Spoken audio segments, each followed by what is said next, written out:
समस्त को मोर नमस्कार जय जगन्नाथ मु संघमित्रा आपण मान स्वागत करछि जयतु संस्कृतम यूट्यूब चैनल रे जयतु संस्कृतम यूट्यूब परिवार समस्त मो सांग मान को समस्त को बहुत बहुत स्वागत आज जो मॉक टेस्ट 7 रे समस्त को स्वागत पिले मु संघमित्रा स्वागत करूछि पूरा हृदय रु नमस्कार पुणी थे समस्त को ताले पिले आज आम आरंभ करवा कौन ना मॉक टेस्ट 7 मु मॉक तुमको दउछि कि बहुत सुंदर सुंदर प्रश्न सब किछि शिक्षणीय परीक्षा किछि आसीथिबा प्रश्न किछि आसीबा भलिया प्रश्न हां कि नहीं। तो आज आम देखा यहाँ यूनिट 1 रो प्रश्न सब अच्छी केवल यूनिट 1 रो तो केमिति प्रश्न सब आम सब देखा आम एग्जाम निश्चित भाव में आम हेल्प हम ना नहीं। ठीक अच्छे पिले चलो ताले प्रश्न को जीवा ताले क्वेश्चन नंबर 1 देख कौन कहूँ ना संस्कृत शिक्षण से प्रमुख उद्देश्य अस्ति ताले संस्कृत शिक्षण प्रमुख उद्देश्य कौन ना प्रमुख उद्देश्य ऑप्शन ए देला ज्ञानात्मक बी सृजनात्मक सी रचनात्मक डी उपयुक्त सर्वम है ताहले आमर प्रश्न कहूँ कि संस्कृत शिक्षण से प्रमुख उद्देश्य ताले संस्कृत शिक्षण उद्देश्य कौन ये बहुत पिला भावी दिखती केवल ज्ञानात्मक हम किंतु केवल ज्ञानात्मक नुह पिले ये तीन टा जाक जीव ज्ञानात्मक भी उद्देश्य सृजनात्मक भी रचनात्मक भी बुझीगला ताहले ये राइट आंसर आमर कौन हो उपयुक्त सर्वम 20 कि 21 प्रश्न अच्छी पिले देखा किए केते मार्क रखुच सब कमेंट रे लिख कहार केते रहा 20 रु केते रहा है किंतु 20 को 20 निश्चित रहा दरकार पिले सब जनाशुना प्रश्न सब तुम मैंने जानिच तापर भी यही प्रश्न परीक्षा पढ़ला बेलू सब भूल कर दौच सिली मिस्टेक कर दौच ना नहीं टी भावाटा कौन केमती भावी दौच से समय मन पूरा चल चंचल मन को स्थिर बसीकरण करी 2 घंटा ठीक से कर किंतु एबेठु आम जदि सुधारी जा से भूल आमर हम ना सिली मिस्टेक करवानी आम निश्चित भाव में गोटे गोटे पोस्ट पाइबा एलटीआर आम रैंक को आसवा निश्चित भाव में आम सक्सेस होगा ताले ये हूँ उपयुक्त सर्वम होगा आमर राइट आंसर।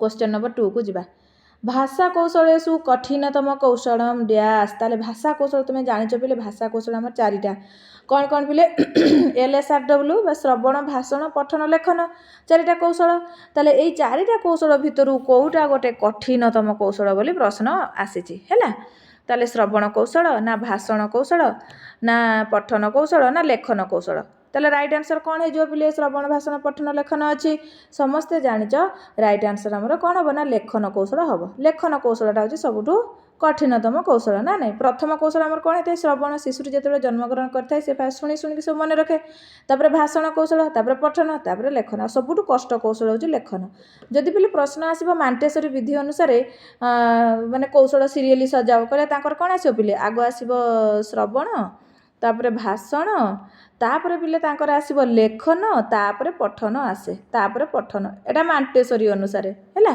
किंतु आमर नॉर्मल देखले श्रवण भाषण पठन लेखन ये सीरियली अच्छी किंतु मांटेसरी अनुसार एटा कहा अनुसार पिले मांटेसरी अनुसार श्रवण भाषण लेखन पठन जदि सेमती देइथिबो ताहले तमे ठीक से देखिबो तमे आगो प्रश्न देखिबो कोन देइछि तापर ऑप्शन कोन आसीछि तापर आंसर तमे करियो ताले एटा हैला कठिन कौशल हैला लेखन कौशल ताले चलो नेक्स्ट प्रश्न को जीवा एबे क्वेश्चन नंबर 3 छात्राः अधिक ज्ञानम समुपार्जयन्ति ताले छात्र माने सबुठु अधिक ज्ञान को कौशल रे तांकर हेइ थाए लेखन कौशल रे माने लेखन द्वारा माने लेखन कौशल द्वारा ना श्रवणेन शुणिबा द्वारा ना भाषणेन ना पठनेन माने अधिक ज्ञान छात्र माने अधिक ज्ञान कोथरे पांती लेखिबा द्वारा पांती अधिक ज्ञान ना शुणिबा द्वारा पांती ना कहिबा द्वारा पांती ना पढ़िबा द्वारा पांती कोटा तुम राइट आंसर हम कौन लगुच देखा कौन लिखुच देखा कमेंट कर कहार कौन आंसर ठीक होची ताहले समस्ते जानिच पिले एटा राइट आंसर आमर कौन हो पठन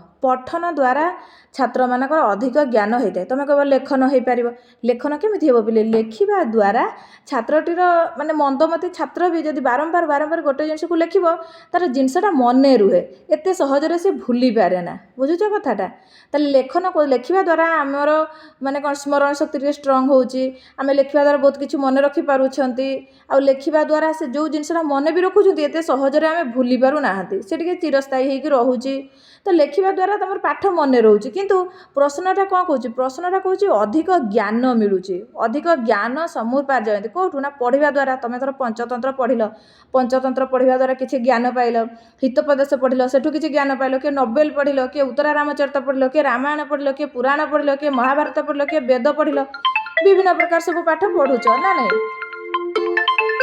ताले एई सब पढ़िबा द्वारा कौन होउची बिले एई सब जिनस पढ़िबा द्वारा तमर ज्ञान तमे अधिक रु अधिक पाउछ हैला। तेणु करी आमर अधिक ज्ञान आमे कोठु पाउछंती छात्रा अधिक ज्ञान समुपार्जयन्ति पठनेन। बुझिपारल पिलेटा भूल कई करबनी। पढ़िबा द्वारा आमर अधिक ज्ञान होउछ आमे विभिन्न कथा आमे पढ़िके आमे ज्ञान लाभ करूछु। नेक्स्ट प्रश्न प्रस्तावना प्रश्नानाम घटकम नास्ति।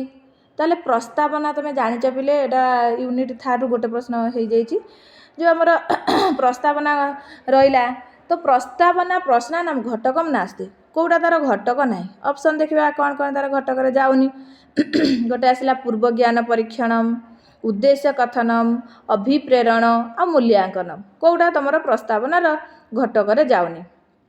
ताले पूर्व ज्ञान परीक्षण आमे जो प्रस्तावना करते कौन पे करते पिले पूर्व ज्ञान परीक्षण पे ना नहीं आमे धर जाइछंती गोटे स्कूल को आमर पढ़ेबार अछि रामचंद्र का विषय रे आमे प्रस्तावना करछथि कि राम का विषय प्रकृत रे से जानिछि कि जानि कौन जानिछि पूर्व ज्ञान परीक्षा पे आमे प्रस्तावनाटा करूछंती।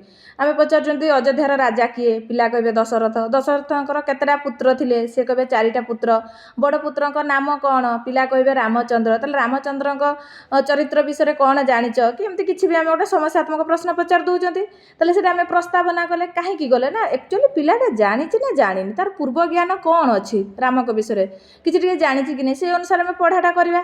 तेणु कर पूर्व ज्ञान परीक्षण जीव उद्देश्य कथन आमे प्रस्तावना कला परे आमे उद्देश्य कथन शीर्षक कथन रा सब कहति कि नै आज आमे एई विषयटी पढ़िबा एमती तार यार आज एई विषयटा पढ़िबार उद्देश्य या एमती सब खुआइते ये भी तार घटक रे जीव। अभिप्रेरण एहा द्वारा अभिप्रेरण मध्ये हेइथाय किंतु मूल्यांकन एइटा तमर जीवनी से घटक भितर प्रस्तावनार घटक भितर मूल्यांकनटा जीव नाही। ताले राइट आंसर कोन होला मूल्यांकन हला। ताले देखो प्रस्तावना प्रश्नानाम घटकम नास्ति किए हबो ताले राइट आंसर हेजो मूल्यांकन। प्रश्न भल लागुछि ना पिले। एबे चलो क्वेश्चन नंबर 6 लौकिक संस्कृतम प्राय डैश नियमानुसारम भवति। ताले हमर संस्कृत वैदिक संस्कृत लौकिक संस्कृत ताले जो लौकिक संस्कृतटा को नियम अनुसार हेइथाय पतंजलिक नियम अनुसार ना न किमपि ना पाणिनीय व्याकरण ना धर्मशास्त्र एटा समस्ते जानिच पिले आमर लौकिक संस्कृत प्राय डैश नियम अनुसारम भवति लौकिक संस्कृत आमर पाणिनीय व्याकरण अनुसार हेइछि। पाणिनी कोन लिखथिले पिले अष्टाध्यायी सूत्रकार पाणिनी आमर वार्तिककार कात्यायन भाष्यकार पतंजलि 3 जन को टिके मने रखिबो हैला। क्वेश्चन नंबर 7 देखो पिले ओडिया भाषायां प्रायशः प्रतिशतम कति शब्दाः संस्कृत मूलकम। ताले ओडिया भाषा रे केते प्रतिशत शब्द हमर संस्कृत मूलक 70 ना 90 हैला माने 70 90 ना 50 ना 80 ताले केते पिले ना राइट आंसर होची 80% होची हमर ओडिया भाषा माने केते जो संस्कृत मूलक माने हम संस्कृत रो ही माने संस्कृत रो ही माने सृष्टि बोली कहउछ सब तो हमर प्राचीनतम भाषा संस्कृत संस्कृत भाषा रो सब भाषा सृष्टि ना नै देव भाषा संस्कृत ताले 80% तमर 80% 80% शब्द संस्कृत मूलकम। नेक्स्ट प्रश्न ओडिशा प्रदेश माध्यमिक विद्यालयेषु संस्कृत शिक्षा डैश भाषा रूपेण पाठ्यते। ताले पिले आम ओडिशा राज्य रे माध्यमिक विद्यालय रे संस्कृतटा को भाषा रूप रे पढ़ा होछि तमर त्रिभाषा सूत्र विषय टिके पढ़िबो पिले त्रिभाषा सूत्र प्रश्नटा आसीछि ताले एटा कोन हबो राइट आंसर ताले ऑप्शन अछि द्वितीय प्रथम तृतीय आ चतुर्थ ताले राइट आंसर कौन हम ना तृतीय हम प्रकृत में तृतीय भाषा किंतु नुह पिला हमर वैकल्पिक भाषा संस्कृत तुम हिंदी नहीं पार ना तो संस्कृत नहीं पार ये तो भोकेशनाल भी से ऐड कर देइछन्ती सेटा भी नौचन्ती पिला ताहले हमर एटा प्रकृत में वैकल्पिक भाषा जेहेतु ऑप्शन वैकल्पिक नाही तृतीय अछि तणकर तुम तृतीय लिखिबो तुम पे एठी होमवर्क हमर त्रिभाषा सूत्र केबे प्रणयन करा हेतिला कमेंट रे लिखिबो केते मसिया रे त्रिभाषा सूत्र प्रणयन करा होइथिला लिखिबो ताले राइट आंसर एटा कोन हेगला बिले तृतीय हेगला।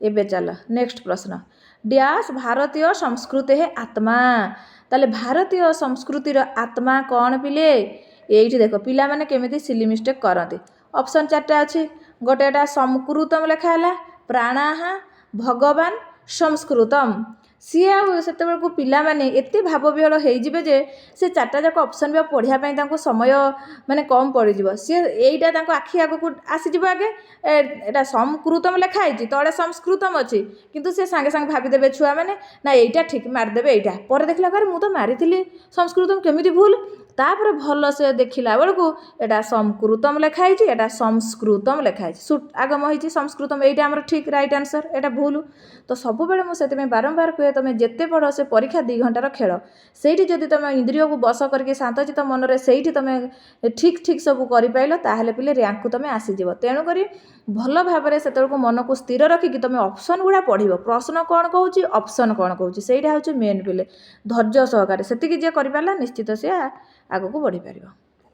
हाँ क्वेश्चन नंबर 10 पिले केन बिना भाषा ज्ञानम अपरिपक्वम अपूर्णम च भवति ताले आम जो भाषा कौशल 4टा कौशल श्रवण भाषण पठन लेखन ताले से 4टा कौशल भितर कौ कौशलटा बिना तुम भाषा ज्ञानटा अपरिपक्व अपूर्ण रही पूर्ण हम नहीं एमती गोटे कौशल अच्छी ताले 4टा कौशल लेखन कौशल पठन कौशल भाषण कौशल श्रवण कौशल ताले राइट आंसर कौन हो पिले ना राइट आंसर हो भाषण कौशल तुम भल से शुण भल से पढ़ भल से लिख सबू कर किंतु जदि कही न पार तुम भाषा अपूर्ण रही पिले कहवा निहाती दरकार है ताहले ये प्रश्नटा कौन केन बिना भाषा ज्ञानम अपरिपक्वम अपूर्णम च भवति ताहले भाषण कौशल बिना तुम भाषा ज्ञान अपरिपक्व आ अपूर्ण रही भाषा कौशल बिना राइट आंसर हो गला सीटा बुझी हो पिले।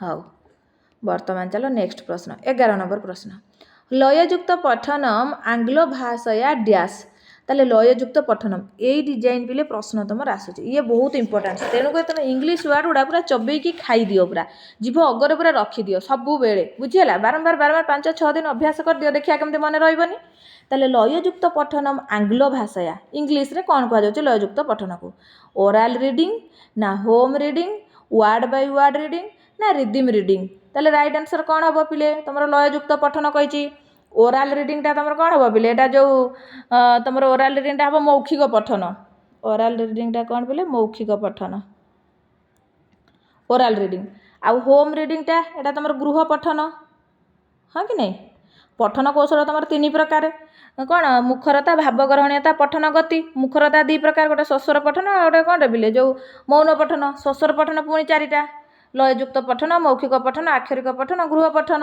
हाँ कि नहीं तापर एटा वर्ड बाय वर्ड रीडिंग आसला एटा आक्षरिक पठन एटा कौन पिले आक्षरिक पठन तापर आसला रिदिम रीडिंग एटा हूँ तुम ये कौ पठन लययुक्त पठन ताले एटा हूँ तुम राइट आंसर प्रश्न पचार लययुक्त पठन आंग्ल भाषया ताले राइट आंसर कौन है पिले रिदिम रीडिंग हो ताले एटा मन रखिब टिके पिले पूर्वथर तुम एसएसबी टीजीटी रे पकईथिला आक्षरिक पठनटा वर्ड बाय वर्ड रीडिंग एथर आउ किछि पकईदेव हाँ कि नहीं तो सेमती मन रखिब आउ 2-4टा तुमको कहीदेवा तार इंग्लीश वर्ड सब आसो पिले तुम धर कौन आसो मुखरता पठन इंग्लीश रे कौन कह मुखरता को तुम साउंड रीडिंग कहुच्छी हाँ कि नहीं मुखरता पठन को मुखरता को कौन कहुच्छी पिले साउंड रीडिंग तो कौन कह पिले साउंड रीडिंग कहुच्छी आ भावग्रहणीयता आ गोटे आसो तुम भावग्रहणीयता भावग्रहणीयता को तुम कौन कहुच्छी मीनिंगफुल रीडिंग है ताको कौन कह पिले मीनिंगफुल रीडिंग कहुच्छी मीनिंगफुल रीडिंग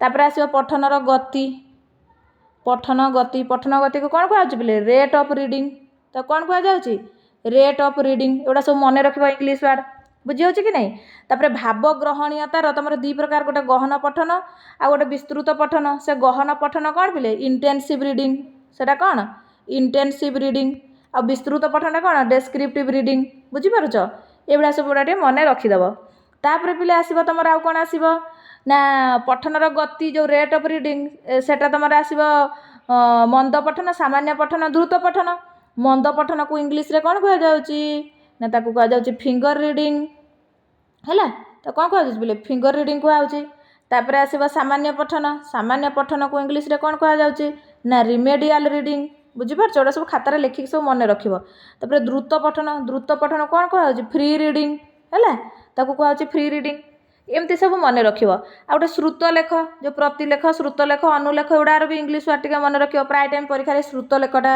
पकई दिए पिले कौन पकई दिए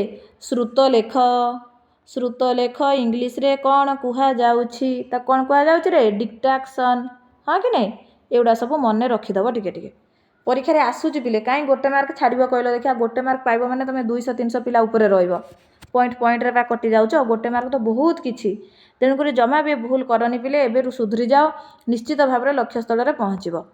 तापर पिले क्वेश्चन नंबर 12 ज्ञानात्मक लक्ष्य आंग्ल भाषा से आंग्ल भाषा इंग्लिश वर्ड आसला पिले ताले तुम लक्ष्य 3 प्रकार पिले गोटे ज्ञानात्मक गोटे भावात्मक आ गोटे कौशलात्मक हाँ कि नहीं 3टा हूँ तुम यहाँ जो 3H कह जाए कग्नेटिव आफेक्टिव आउ कनेटिव 3H कौन पिले जो 3H रे गोटे आसो तुम हेड जोटा ज्ञानात्मक हेड भावात्मक हार्ट आ गोटे तुम जो ह्यांड आसो कौन यहाँ जो कौशलात्मक ह्यांड एमती सब 3H बोली कहुच्छे साइकोलॉजी भी पढ़ा ताले पिले ज्ञानात्मक लक्ष्य आंग्ल भाषायाम कौन कह जाउची आफेक्टिव एम इभाल्युएटिव एम कग्नेटिव एटा कग्निटिव एम और कनेटिव एम तो ये भी पिला केमिति भूल कर दियंती तुम जानिच ज्ञानात्मक कग्निटिव किंतु स्पेलिंग ठीक से न देखिकी तुम आखि को आग पड़ीज कनेटिव मारदेव यहाँ किंतु यहाँ भूल पिले ज्ञानात्मक माने कग्निटिव यहाँ हो रईट आंसर टी देखो ना से सामान COGN ये CON तुमको लगे यहाँ तो ठीक है भूल पाखक आम आखि आ हाथ बहुत जल्दी पड़ाए ठीक पाक एत जल्दी जाए ना मन को आम स्थिर करम हाथ आ आखि को ठीक जगह को नवाक आमको पड़ो है ताले ज्ञानात्मक कौशलर इंग्लिश वार्डटा हूँ कग्निटिव आफेक्टिव जो आफेक्टिवटा हूँ पिले भावात्मक कौशल को भावात्मक कौशल कौन कह जाउछि आफेक्टिव आ कग्निटिव हूँ ज्ञानात्मक कौशल माने ज्ञानात्मक लक्ष्य पिले कौशल नुह आमर लक्ष्य 3 प्रकार गोटे ज्ञानात्मक लक्ष्य गोटे भावात्मक लक्ष्य आ गोटे कौशलात्मक लक्ष्य ताहेले कौशलात्मक लक्ष्य ताले ये मन रखिदेव कग्निटिव है ज्ञानात्मक आफेक्टिव है भावात्मक कनेटिव है कौशलात्मक ओके बुझीगला चलो आग को जा छात्र से जिज्ञासा समाधानार्थम स्वतः गवेषणा आकांक्षा डैश ताले पिले जानिच छात्रर जिज्ञासार समाधान तुम स्वतः गवेषणा निजे जिते गवेषणा कर रिसर्च कर तुम जानिच पिले एटा तुम स्वशिक्षण बा पूर्णांग शिक्षण स्वशिक्षण बा पूर्णांग शिक्षण रु आसी सबु वर्ष पिले पूर्णांग शिक्षण रु आसूची तेणुकर तुम पूरा जड़बत तरल पढ़ीदेव जो 6टा पूर्णांग शिक्षण अच्छी 6टा कि 5टा जो अच्छी स्वयं निर्देशक स्वयं मूल्यांकन स्वयं शिक्षण स्वयं व्याख्यान ताले एटा जो पिले छात्र से जिज्ञासा समाधानार्थम स्वतः गवेषणा आकांक्षा सी हूँ कौन हो पिले स्वयं व्याख्यान हो स्वयं व्याख्यान है यहाँ मन रख देख पिले तापर आसला रचना लेख से नामांतरम जो रचना लेखर अन्य नाम कौन पिले पद्य हम कि केबे हबनी पद्य अनुवाद हम कि ना प्रबंध देखा गद्य ना ताले राइट आंसर कौन हो प्रबंध हो बुझीपार पिले एमती प्रश्न सब परीक्षा तुम आसूचे प्रश्न भी आगु पड़ी पिले रचना लेख से नामांतरम पूर्व वर्ष परीक्षा यहाँ तुम आसला से कौन ना प्रबंध भावनी जाता प्रश्न गोटे आसबनी कि यही प्रश्न आसो यही प्रश्न भूल करके पॉइंट कटिकी रोच तेणुक हेय ज्ञान मन न करिकी भल भाव पढ़ क्वेश्चन नंबर 15 देख कौन कहला आफेक्टिव एम संस्कृत अनुवाद कह ये आम पूर्वर एवं आलोचना करूँ आफेक्टिव लक्ष्य को संस्कृत कौन कहुच्छे कौशलात्मक कहुच्छे कि ना परीक्षात्मक कहुच्छे कि ना श्रवणात्मक कहुच्छे कि ना ताले कौन कहुच्छे भावात्मक आफेक्टिवटा को सांस्कृतिक कहुच्छे भावात्मक है क्वेश्चन नंबर 16 देख धैर्येण श्रवणम कि मुच्यते ताले धैर्येण श्रवण पर्याप्त श्रवण अनौपचारिक श्रवण बाधाहीन श्रवण शांतचित्त श्रवण ताले पिले जानिच धैर्येण श्रवण एटा होचे तमर को श्रवण जीव शांतचित्त श्रवण जीव। अच्छा पिले कहला श्रवण केते प्रकार श्रवण कौशल 2 प्रकार ना नहीं श्रवण कौशल पिले 2 प्रकार कौन कौन गोटे आसो तुम सामान्य श्रवण जोटा भाषा विषयक श्रवण सामान्य श्रवण मन रखा आसीला गोटे थर परीक्षा आ गोटे पिले आसला चयनात्मक श्रवण सामान्य श्रवण चयनात्मक श्रवण पुणी सामान्य श्रवण 5 चयनात्मक श्रवण 5 सामान्य श्रवण कौन कौन ना पर्याप्त श्रवण आउ शांतचित्त श्रवण जोटा इंद्रिय को बसीभूत करके पूरा शुणव शांतचित्त श्रवण एकाग्र श्रवण 2023 एकाग्र पड़ी आउ 2024 तुम पड़ी कौटा जो शांतचित्त श्रवण धैर्येण श्रवण यहाँ तापर आउ कौन पिले अनौपचारिक बाधाहीन सब जड़बत तरल कर ताले सामान्य श्रवण 5 प्रकार गोटे पर्याप्त श्रवण शांतचित्त श्रवण एकाग्र श्रवण अनौपचारिक श्रवण आ बाधाहीन श्रवण सेमती चयनात्मक श्रवण भी पिले 5 प्रकार कौन कौन ନା ସମସ୍ୟାମୂଳକ ଶ୍ରବଣ, ସମସ୍ୟାମୂଳକ ଶ୍ରବଣ, ନୂତନ ଶବ୍ଦ କ'ଣ ପିଲେ ନୂତନ ଶବ୍ଦ ଶ୍ରବଣ, ତାପରେ ସଂରଚନା ପଦ ଶ୍ରବଣ, ସଂରଚନା ପଦ ଶ୍ରବଣ, ବ୍ୟାକରଣ ଶ୍ରବଣ, ଆଉ ଗୋଟେ ସନ୍ଦର୍ଭ ବାକ୍ୟ ଶ୍ରବଣ। এইଭଳିଆ ଗଲା। ତାହେଲେ ଯେଉଁ ଧରିୟଣ ଶ୍ରବଣ କି ମୁଚ୍ୟତେ, ଧରିୟଣ ଶ୍ରବଣ କ'ଣ କୁହାଯାଏ ପିଲେ? ଧରିୟଣ ଦେଖ ପର୍ଯ୍ୟାପ୍ତ ଶ୍ରବଣଟା ଶିକ୍ଷକଙ୍କ ସାମ୍ନା ପୁରା ଉତ୍ତମ ମଧ୍ୟମ କରିକି ପୁରା ନ ବୁଝିଲା ଯାଏ ଖାଲି ଶୁଣି ଚାଲିଥିବ, ଇଏ ତ ହେବନି। ଅନୌପଚାରିକଟା କ'ଣ ବିଷୟ ବହିର୍ଭୂତ କିନ୍ତୁ ପାଠ୍ୟ ସମ୍ବନ୍ଧୀ, ଅନୌପଚାରିକ ବାଧାହୀନ, କିଛି ବି ଶବ୍ଦ ହେଉନଥିବ, ଗୋଟେ ଭଲ ପରିବେଶରେ ପଢ଼ିବ ବାଧାହୀନ। ତାହେଲେ ରାଇଟ୍ ଆନ୍ସର୍ କ'ଣ ହେଲା? ଶାନ୍ତଚିତ୍ତ ଶ୍ରବଣ। ଧୈର୍ଯ୍ୟ ସହକାରେ ଇନ୍ଦ୍ରିୟକୁ ବଶୀଭୂତ କରି ତମେ ଧୈର୍ଯ୍ୟ ସହକାରେ ତମେ କ'ଣ କରିବ? ଏଇ ଶ୍ରବଣ କୌଶଳ କରିବ। କେଉଁ ଶ୍ରବଣ? ଶାନ୍ତଚିତ୍ତ ଶ୍ରବଣ। ଏଠି ପିଲେ ଗୋଟେ ଶ୍ଲୋକଟେ ବି ଅଛି, ଶ୍ରଦ୍ଧାବାନ ଲଭତେ ଜ୍ଞାନମ୍, ହଁ କି ନାହିଁ? ଗୀତାର ଶ୍ଲୋକଟା, ଯିଏ ଶ୍ରଦ୍ଧାବାନ ସେ ପ୍ରକୃତରେ ଜ୍ଞାନ ଲାଭ କରିଥାଏ। ତାହେଲେ ରାଇଟ୍ ଆନ୍ସର୍ କ'ଣ ହେଇଗଲା? ଶାନ୍ତଚିତ୍ତ। ନେକ୍ସଟ ପ୍ରଶ୍ନକୁ ଯିବା। Question number 17। ଭାଷା ଶ୍ରବଣ ମାତ୍ରେଣ ବ୍ୟବହାରିକ ପଦ ସଂଯୋଜନାବଦ୍ଧ କେନ ଭବତି। କେଉଁଠୁ ଆସିଲା ପ୍ରଶ୍ନଟା? ତମର ଯେଉଁ ଲକ୍ଷ୍ୟ 3ଟା ରହିଛି ପିଲେ, କ'ଣ କ'ଣ? ଜ୍ଞାନାତ୍ମକ, ଭାବାତ୍ମକ, କୌଶଳାତ୍ମକ। ଏଇ ଯେଉଁ ପିଲେ ରହିଲା 3ଟା ଲକ୍ଷ୍ୟ, ଏଇ ଲକ୍ଷ୍ୟରେ ବେଶୀ ନାହିଁ। ଜ୍ଞାନାତ୍ମକରେ 6ଟା ପଏଣ୍ଟ, ଭାବାତ୍ମକରେ 6ଟା ପଏଣ୍ଟ, କୌଶଳାତ୍ମକରେ 6ଟା ପଏଣ୍ଟ। এইগুলা যদি মনে রখিদেল কিছু দরকার নাই, গোটিয়ে প্রশ্ন নিশ্চিত পিলে আসব। এটা যেমতি দেলা ভাষা শ্রবণ মাত্রেণ ব্যবহারিক পদ সংযোজনা বোধ কেন ভবতি, আফেক্টিভ এটা কোন কগনিটিভ, আর গোটে অপশন থিব কনেটিভ, এমতি থিব। তাহলে পিলে এটা কোথায় যাচ্ছে? তোমার জ্ঞানাত্মক না ভাবাত্মক না কৌশলাত্মক? এইটা পিলে ব্যবহারিক পদ সংযোজনা বোধ, ইয়ে তোমার কৌশলাত্মকরে যাব। বুঝিপারছ? কৌশলাত্মকরে যাব।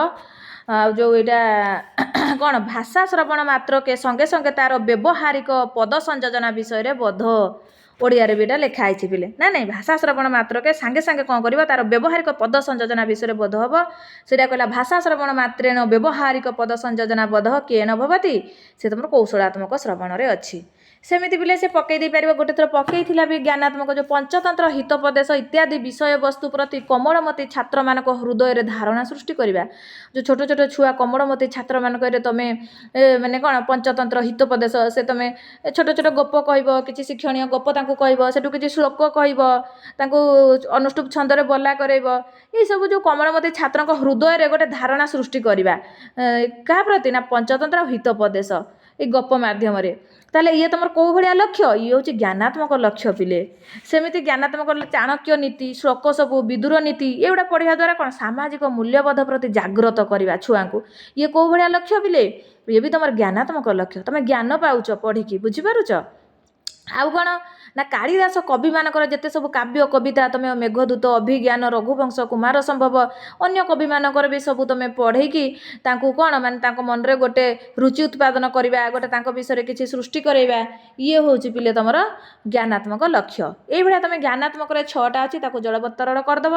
भावात्मक 6टा अच्छी। भावात्मक कौन जीव ना छात्र मानक मनरे संस्कृत भाषार सर्वांगीण विकास साधन निमंते प्रेरणा प्रदान करवा। केमती संस्कृत भाषार सर्वांगीण विकास हम से साधन निमंते प्रेरणा देवा, उत्साह बढ़ेवा। ये कौ भाया लक्ष्य ना भावात्मक। ज्ञानात्मक लक्ष्य पिले सब तुम ज्ञानटा पाउच, पंचतंत्र पढ़ुच, हितोपदेश पढ़ुच, चाणक्य नीति पढ़ुच, तुम ज्ञानटा पाउच।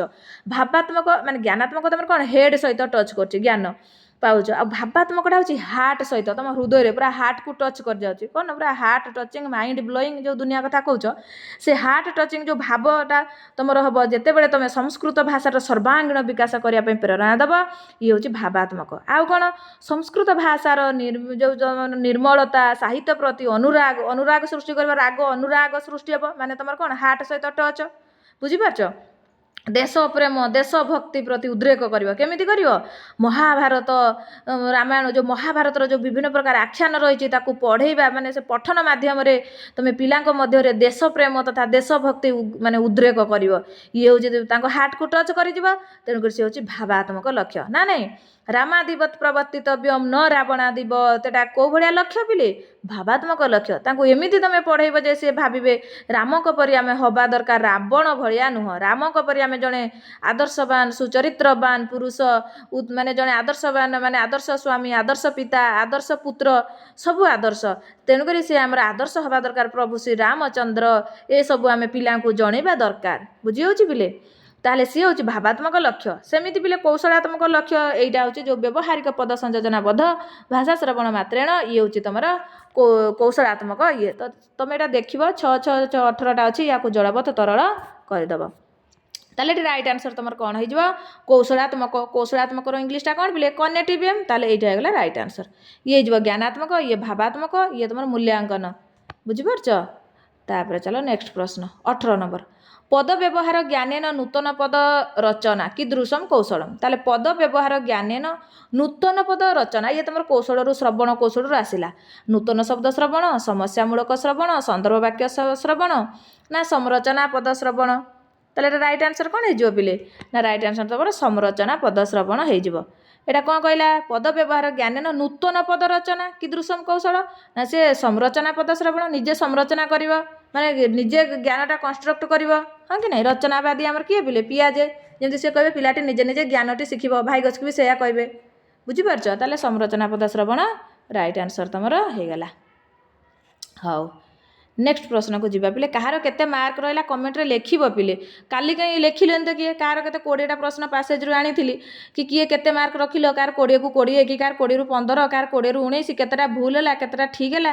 ଟିକେ କମେଣ୍ଟ ଟିକେ ଲେଖୁନ ନା। ତୁମକୁ ଲେଖି ଆସୁନି ନା ଜାଣିକି ଲେଖୁନ, ନା ମୋ ପ୍ରତି ସ୍ନେହ ଶ୍ରଦ୍ଧା ଭଲ ପାଇବା କିଛି ନାହିଁ? ହଇରେ ପିଲେ, ଗୋଟେ କମେଣ୍ଟ ଟିକେ କରିବ ନା। ଆଉ ଟିକେ ମୁଁ ଜାଣିବି କେମିତି ପିଲାର କେତେଟା ଭୁଲ ହେଲା, କେଉଁଠି ଭୁଲ ହେଲା, କାହିଁକି ଭୁଲ ହେଲା। ବୁଝିପାରୁଛ କି ନାହିଁ? ଟିକେ କମେଣ୍ଟ କରିବ, ଟିକେ ସେୟାର କରିବ, ଲାଇକ୍ କରିବ, ସବସ୍କ୍ରାଇବ୍ କରିବ, ପୁରା ଛିଞ୍ଚତର କରିଦେବ। ହଉ, ବିଦ୍ୟା ପ୍ରମାଣମ୍ କିମ୍। ତାହେଲେ ପିଲେ ସମସ୍ତେ ଜାଣିଛ ବିଦ୍ୟା ପ୍ରମାଣ ମୁଖ ଭାଷଣମ୍ କିଏ କହିଥିଲେ? ଚାଣକ୍ୟ କହିଥିଲେ। ଶ୍ରବଣମ୍ ତ ହେବନି ପିଲେ, ପଠନମ୍ ବି ତ ହେବ ନାହିଁ, ପୁନଃ ପଠନମ୍ ହେବନି। ତାହେଲେ କ'ଣ ହେଇଯିବ? ମୁଖ ଭାଷଣମ୍। ବିଦ୍ୟା ପ୍ରମାଣମ୍ ମୁଖ ଭାଷଣମ୍, ଏଇଟା କିଏ କହିଥିଲେ ପିଲେ? ଚାଣକ୍ୟ କହିଥିଲେ। 20 ନମ୍ବର ପ୍ରଶ୍ନ ଦେଖ। ଆର୍ଯ୍ୟ ଭାଷା ମଧ୍ୟ ଅନ୍ତର୍ଭୁକ୍ତ ଭାଷା କା। ଦେଖ ଅପସନ୍ ଦେଖ, ତୁମର ମନେ ନାହିଁ ଆର୍ଯ୍ୟ ଭାଷା ଭିତରେ କେଉଁ ଭାଷାଟା ଯାଉଛି, କିନ୍ତୁ ଅପସନ୍ ତୁମେ ଦେଖିଦେବ ତେଲୁଗୁ, କନ୍ନଡ଼, ମାଲାୟାଲମ, ଓଡ଼ିଆ ଅଛି। ତୁମେ ଜାଣିଛ ପିଲେ ତେଲୁଗୁ, ତାମିଲ, କନ୍ନଡ଼, ମାଲାୟାଲମ ଇଏ ହେଉଛି ତୁମର କ'ଣ? ଯେଉଁ ଦ୍ରାବିଡ଼ ଭାଷା। ଦ୍ରାବିଡ଼ ଭାଷା ଭିତରେ ତୁମର କିଏ କିଏ ଯିବ ପିଲେ? ଦ୍ରାବିଡ଼ ଭାଷା ତୁମର ଏଇଟା ଯିବ, ତେଲୁଗୁ, ତାମିଲ, କନ୍ନଡ଼ ଆଉ ମାଲାୟାଲମ, ଏଗୁଡ଼ା ସବୁ ଯାଉଛି ତୁମର ଦ୍ରାବିଡ଼ ଭାଷା। ବଳିଗଲା କି? ଏ 3ଟା ପଳେଇଲା, ବଳିଗଲା ଓଡ଼ିଆ ଭାଷା। ତାହେଲେ ତୁମର ଆର୍ଯ୍ୟ ଭାଷା ଭିତରେ ଅନ୍ତର୍ଭୁକ୍ତ ଭାଷା କିଏ? ନା ଓଡ଼ିଆ ଭାଷା। ଅପସନ୍ କାଟି କେମିତି କରିପାରିଲ ଦେଖିଲ ପିଲେ? ଚାଲ ଇଏ ପିଲେ ଶେଷ ପ୍ରଶ୍ନ। ଆମେ ଶେଷ ପ୍ରଶ୍ନରେ ଆସିକି ଉପନୀତ ହେଇଯାଇଛନ୍ତି। 20ଟା ପ୍ରଶ୍ନ ସରିଯାଇଛି। 21 ନମ୍ବର ପ୍ରଶ୍ନ। ପ୍ରାଚୀନ କାଳେ ଲିପୟ ଡ୍ୟାସ୍। ପ୍ରାଚୀନ କାଳରେ ଆମର କେତେ ପ୍ରକାର ଲିପି ବ୍ୟବହାର ହେଉଥିଲା? ତ୍ରିଧା, 3ଟା, ଚତୁର୍ଧା, 4, ସପ୍ତଧା, 7, ନା ପଞ୍ଚଧା। ତୁମେ ଜାଣିଛ ପଞ୍ଚଧା ସ୍ମୃତା। ତାହେଲେ 5ଟା ଲିପି। ହଁ କି ନାହିଁ? ଆମର ପ୍ରାଚୀନ କାଳରେ ଲିପୟ କେତେ ଲିପି ପିଲେ? 5ଟା ଲିପି। ତୁମ ପାଇଁ ହୋମୱାର୍କ କମେଣ୍ଟରେ ଲେଖିବ 5ଟା ଲିପି କ'ଣ କ'ଣ, କମେଣ୍ଟରେ ସମସ୍ତେ ଲେଖିବ, ଦେଖିବା ମନେ ଅଛି କି ନାହିଁ। ବୁଝିହେଲା? ପ୍ରାଚୀନ କାଳରେ ଲିପୟ 5, କ'ଣ କ'ଣ ସେ 5ଟା ଲିପି କମେଣ୍ଟରେ ଲେଖିବ। ତାହେଲେ ପିଲେ କ୍ଲାସ୍ କେମିତି ଲାଗିଲା, ଆଜିର ମକ୍ ଟେଷ୍ଟ କେମିତି ଲାଗିଲା, ଫିଡ଼ବ୍ୟାକ୍ ନିଶ୍ଚିତ ଦେବ କମେଣ୍ଟରେ। ଆଉ ଆଜି ପାଇଁ ଏତିକି। ତାହେଲେ ପିଲେ ବିଦାୟ ଦିଅ। ପୁଣି ଆମେ ଦେଖାହେବା ନେକ୍ସଟ ମକ୍ ଟେଷ୍ଟରେ ଦେଖାହେବା। ଆଉ ଜୟତୁ ସଂସ୍କୃତମ୍, ଜୟତୁ ଭାରତମ୍, ଜୟ ଜଗନ୍ନାଥ। ସମସ୍ତଙ୍କୁ ମୋର ନମସ୍କାର।